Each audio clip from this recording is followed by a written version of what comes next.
орус-қазақ шекарасына жетпей, Солилецкийге жетпей,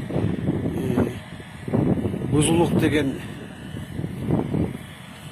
айылға жете бербей, бізді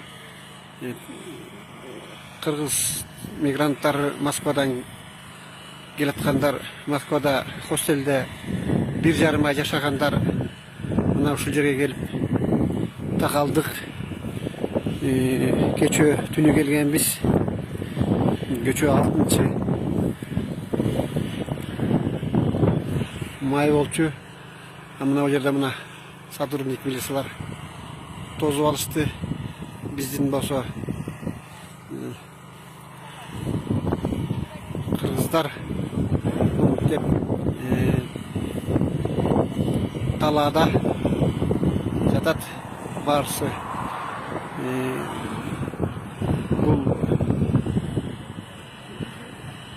администрациясы, бұл жақтың начальник милициясы барысы келішіп, егерде сілер Қырғызстанның өкмөтүнө кереңер жоқ болса, бізге тем более кереңер жоқ, яқтан артқа қайтқыла өткөрбөйбүз деп биздикилер болсо анда уш жерге кала беребиз, өткөрбөсөңөр деп мына ушундай талаада калдык. Биздин өкмөт тарабынан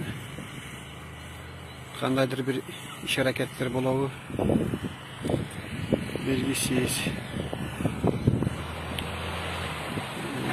Баш аягы 70 киши бар. Автобус менен кирген үстүндө көчө.